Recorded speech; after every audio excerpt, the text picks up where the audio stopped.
A young girl sat motionless on the edge of the bench and gazed blankly into the distance with her huge grey eyes. Despite her rather scruffy appearance, she was pretty. The chilly breeze was ruffling her thick but unwashed blonde hair, and occasionally made her nervously pull her thin, dirty jacket across her chest. The suburban station platform was crowded at this time, but people were walking by, occasionally bumping into the trembling poor figure and quickly averting their eyes, hurrying on with their business. Ben Harper was sitting on one of the nearby benches. He silently watched the girl and sighed heavily from time to time. Every weekend he would leave the station and go to his summer house that he had bought just after he had retired. He spent every weekend there and sometimes lived there for weeks at a time. The man was lonely. He had devoted all his life to his work in the prosecutor's office, and he had never had a family. It happened a few days ago. He was waiting for the train to his summer cottage when he noticed this girl there for the first time. He could not understand why, but at that moment his heart ached, reminding him of an old heart wound that had never been fully healed. The first time, he simply walked by because he was worried that he would miss his train, but all day long, trying to do his gardening, he was unable to concentrate in any way. A strange pain in his heart troubled him day and night, and in front of his eyes, like an obsession, there was the face of that girl from the station. The resemblance was striking. The girl was like two peas in a pod with Sarah, his first and only love, whom he had so foolishly lost. Sarah was the prettiest girl around. Mr. Harper, madly in love with her, was painfully aware of their social inequality and was constantly jealous of everyone. Mr. Harper always felt that he, being the son of a cleaning lady and not knowing his father, was not a good match for Sarah, who was born in a family of a successful realtor and a plastic surgeon. He was afraid that Sarah would soon realize this too. He was so jealous of everyone around her. They used to fight about it a lot. Then they would make up. But one day Sarah's patience ran out, and she said that it was all over between them. Mr. Harper didn't show up for a couple of months, holding a grudge, but finally, realizing that his life had no meaning without Sarah, he came to her with flowers to ask for forgiveness. But it was too late. Sarah had moved away, and no work connections helped him find his girlfriend. Mr. Harper was anxious, nearly went crazy, began drinking alcohol, and then was able to stop and pull himself together, plunging himself into work. Over time, the pain subsided, but his personal life never worked out. However, Mr. Harper did not complain about life. He believed that everything was well, and he planned to live quietly in retirement. But the meeting at the station awakened long-forgotten memories in him, and now they would not let him live in peace. He was suffering for 2 days, convincing himself that everything would be all right with the girl. But back in the city, Mr. Harper saw her again in the same place. Now he couldn't stand it and went up to her. "Why are you sitting here all the time? What happened to you?" he asked. "I don't know," whispered the stranger in a lifeless voice. Mr. Harper was puzzled by her answer, but in the next second he forcefully held out his hand and told her to follow him. The girl looked at him, grabbed his hand and then stood up, but suddenly staggered. Mr. Harper realized that most likely she had not eaten anything for these days. Once they got to his home, Mr. Harper gave her some bath things and the clothes he had bought on the way, and while the stranger was taking a shower, he ordered takeout from a cafe. When his guest came out of the bathroom, clean and combed, Mr. Harper thought she looked even more like Sarah. He even imagined that by that age she could have been his and Sarah's granddaughter, but unfortunately he had ruined everything himself. Mr. Harper set the table and offered dinner, When it was time for tea, he cautiously asked the girl what her name was. I don't remember, she answered and started crying. Mr. Harper already regretted that he had asked and decided that tomorrow he would show the poor girl to Dr. Simmons, his friend the psychiatrist, hoping that he would help the stranger. But Dr. Simmons was not so optimistic.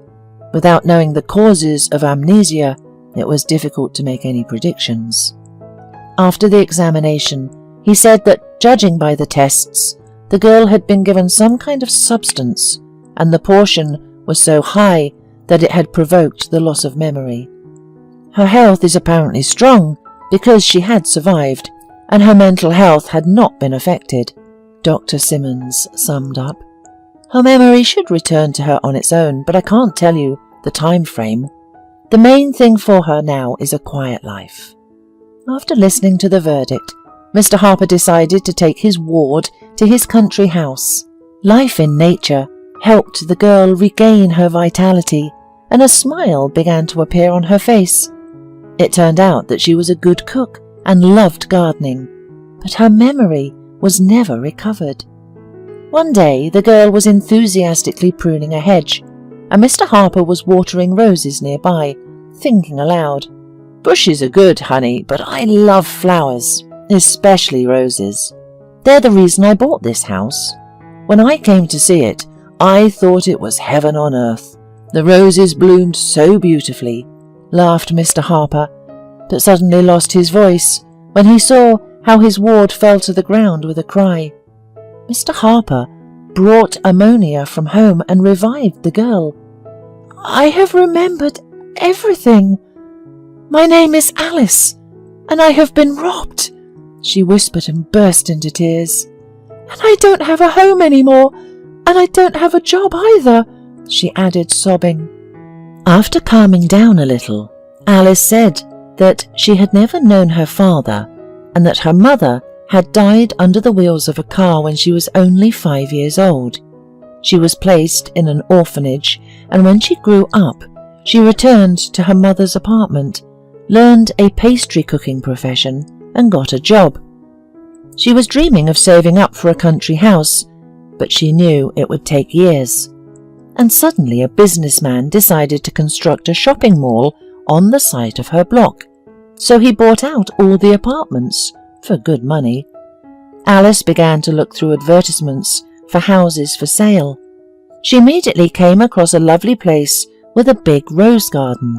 There was such an aroma there that Alice immediately decided to buy it. "That's why, when you mentioned roses, something immediately clicked in my head, and my memory came back," Alice explained. Then Alice remembered that the landlady was a decent-looking elderly woman, and they arranged to meet at the notary's office. After signing the contract and handing over the money, Alice agreed to go with the woman to a cafe and have coffee together. And that was the last thing she could remember. She woke up in a muddy puddle outside the train station. Barely making it to a bench on the platform, she sat there until Mr. Harper approached her. "Thank you, Mr. Harper. There are no more compassionate people like you," she added at the end. "Do you mind if I stay with you a little longer? I just don't have anywhere to go, but I'll get a job and reimburse you for all your expenses." "Live as long as you need to, of course. It's your home now too," Mr. Harper hastily replied. The owner of the cafe where Alice used to work gladly took her back, as she valued the talented pastry chef very much. After she had disappeared, she tried to look for her. She even filed a complaint with the police, but it was not accepted. At Mr. Harper's insistence, Alice filed a police report, but the case ended up unsolved. The notary was a fake, and the sale contract was a lie, and the swindlers covered up all traces of their fraud. Mr. Harper was desperate to do something to help the poor girl, and decided to try to find her relatives, or rather, to make sure that there was no one left. He asked Alice for a photo of her mother, and put up an ad on all the web resources dealing with missing person searches. A couple of weeks later, he got a phone call. A woman's voice on the phone, who sounded familiar, excitedly asked about the photo on the site. "I'm Paula's mother. What's wrong with her? I haven't seen her in over 20 years. Mr. Harper was tensely silent, not knowing how to tell the woman who called that her daughter had died. Gathering his strength, he replied, I'm sorry, but your daughter is dead. But you have a granddaughter, Alice, who is all grown up now." He heard sobs, and then the woman asked for the address and said she would come soon. In the evening, Mr. Harper told Alice about the call, and she was thrilled to find out that she had a real grandmother. She impatiently awaited her arrival, while Mr. Harper was sad, realizing he would soon lose his newfound close person. Alice, seeing that the elderly became upset, bustled about him, prepared him a hot tea, saying that he needed to take care of himself, because there are no more people like him. And Mr. Harper was looking at Alice and thought that apparently this was his fate, to die alone. With these thoughts, Mr. Harper was up all night, and in the morning the doorbell rang. When he opened the door, he was numb. There was his Sarah, standing on the threshold. She had gotten older, but she was as beautiful as ever. "Ben?" said the woman in shock, and began to sink to the floor. Mr. Harper picked Sarah up and carried her to the couch. When she came to her senses, she immediately told the whole story. Her daughter Paula had always been stubborn and willful, but she studied well and even graduated with honours. Her studies at a prestigious university were ahead of her, but unfortunately she met Trevor, who had already had several criminal records at the age of 24.